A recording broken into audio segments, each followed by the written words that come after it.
Esto es Círculo de Poder. Círculo de Poder. ¿Dónde están los líderes de opinión? Círculo de Poder.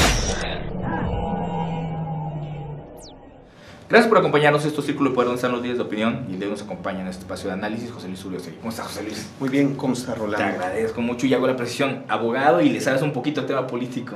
¿Y por qué? ¿Por qué hago esta precisión? Porque platicamos fuera del aire y siempre vienes amablemente a tratar de darnos certidumbre y explicarnos un poquito el tema jurídico de la vida política en el Estado, que las letras chiquitas dicen que en las letras chiquitas está el diablo, ¿no? De todos los temas. Y el día de hoy en la agenda del Estado, por desgracia, creo que es cíclico los problemas de los morelenses y en los que nos metemos, porque también el tema de la gobernanza es un tema de corresponsabilidad. Nosotros, o sea, no solamente el que gobierna, sino los que los ponemos.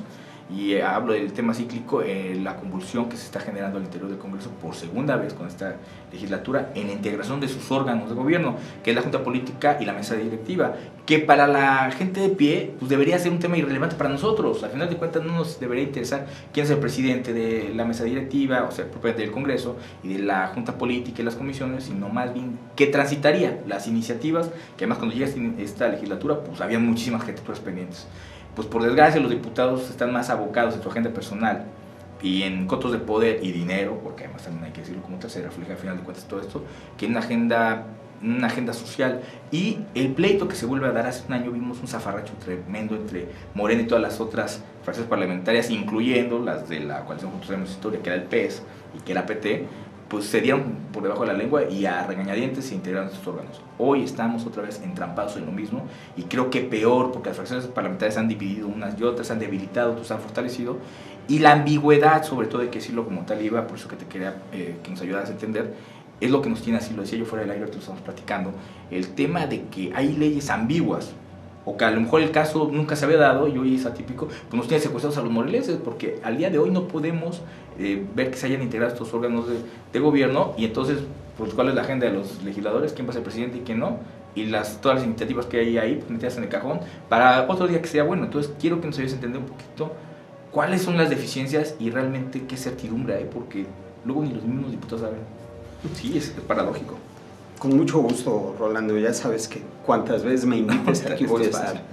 El tema del Congreso del Estado tuvo un parteaguas hace aproximadamente 20 años, cuando PRI y PRD, sabiendo que iba a dejar de ser la mayor fuerza política en la entidad, hicieron ajustes a la Constitución del Estado y a la Ley Orgánica para el Congreso del Estado, asegurándose espacios de toma de decisiones.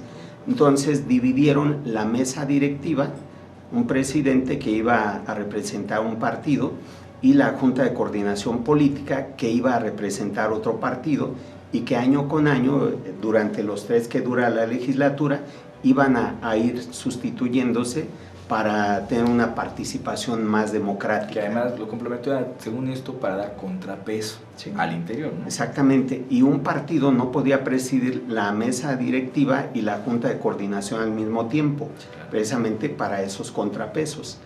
Ahora, desde el año pasado, cuando se instaló la legislatura actual, tuvieron problemas para su integración, porque Morena, PT y PES, que eran los que habían tenido el voto mayoritario, querían tener el control absoluto, pero no contaban con que los demás diputados también cuentan su corazón y tienen sus aspiraciones e intereses. Bueno, el Congreso se divide en 2 juntas muy importantes, que es la mesa directiva, y el presidente de la mesa directiva es el que representa al Congreso del Estado, él es su representante legal.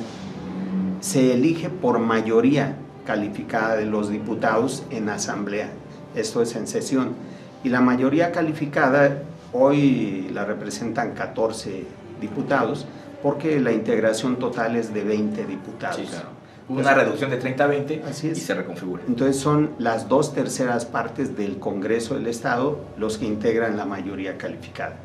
Entonces, el presidente de la mesa directiva sale del pleno. Y que además, perdón, hay que decirlo, la mesa directiva es la que maneja el dinero.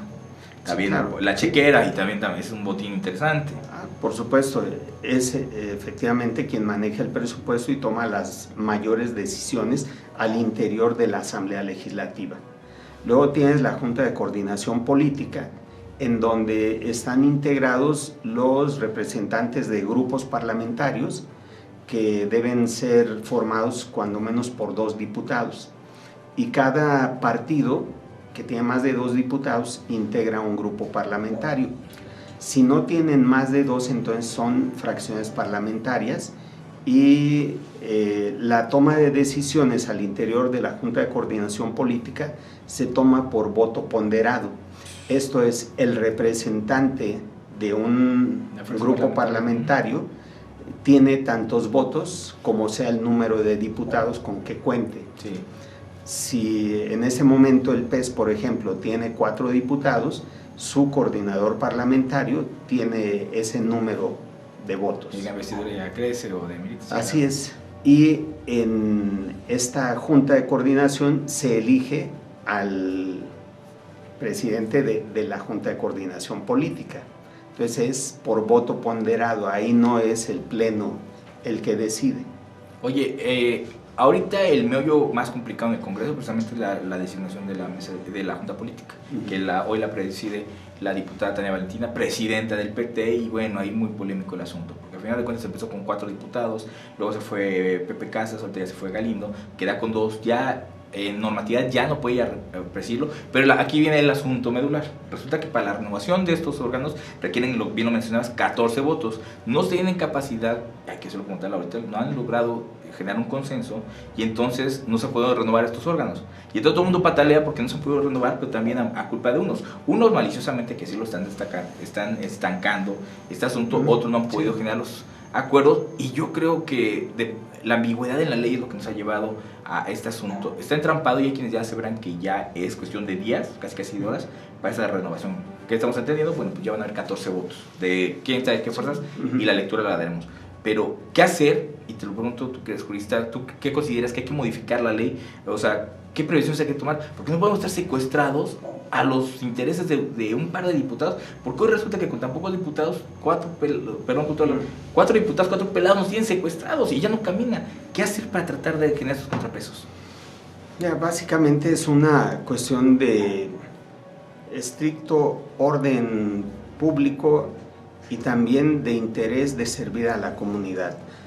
Por más perfecta que sea una ley, si no tienes esas características, van a bloquear hasta que obtengan lo que están pretendiendo, sea poder, espacios, dinero, lo que sea.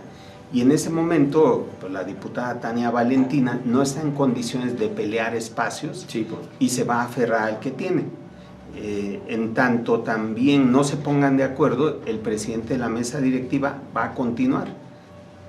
Ponchito, sí, claro, Ponchito va a continuar. Pero ahí está porque no pueden quedarse acéfalos estos órganos de representación. Sí, claro. Así que van a continuar hasta que se pongan de acuerdo y los puedan sustituir por otros o les ratifiquen de acuerdo con la normativa. Oye, José Luis, por último no quiero dejar pasar la pregunta. Yo estoy en contra de los plurinominales, abiertamente, como millones, ¿no? Creo que el tiempo de los plurinominales ya expiró, porque era para otra democracia, era cuando el PRI era autoritario, era hegemónico, faraónico, ¿no? El tema era el PRI, lo que hubiese, y era para dar espacios a los contrapesos, pero el día de hoy, pues creo que a final de cuentas la reducción a 30 ha venido a afectar. No sé darle la lectura a final de cuentas. Si fuéramos salomónicos, pues debería haber un diputado plurinominal por cada partido político, pero además con la nueva integración que va a haber de otros 2, incluso hasta podrían hablar, hoy no, se podrían hablar de 12, 15 partidos políticos que deben tener representatividad, pero no sé qué tan factible sea volver a los 30 diputados, meter plurinominales, porque no hay contrapesos, o sea, para evitar esto. Entonces, ¿tú qué lectura le das? Mira, creo que la decisión de reducir a 20 diputados está bien, pasa, porque no nos sirven mucho. Sí. Igual sean 20, 50 o 5, tendrán las mismas funciones. Pero hay un problema de fondo. El presupuesto que tenían 30 diputados ahora lo manejan 20. Y se aumentó un poquito más. Sí, bueno, aparte. Y los plurinominales que servían después de la reforma electoral de 1974-75, era para que en los congresos hubiese una representación de ideología y proyectos distintos cuando el PRI era hegemónico. Hoy ya no es así, y hace 1 o 2 días Martí Batres señaló que va a presentar una iniciativa para desaparecer senadores plurinominales. No, debe ser en todos los órganos. Esto bajaría un 25% de la integración del Senado y permitiría que solo tengamos senadores de mayoría y de primera minoría. Que eso es importante. Sí, claro. Representatividad, estamos hablando de eso. Exactamente, te permite que fuerzas menos fuertes tengan una presencia dentro del Congreso de la Unión y que legislen para todos.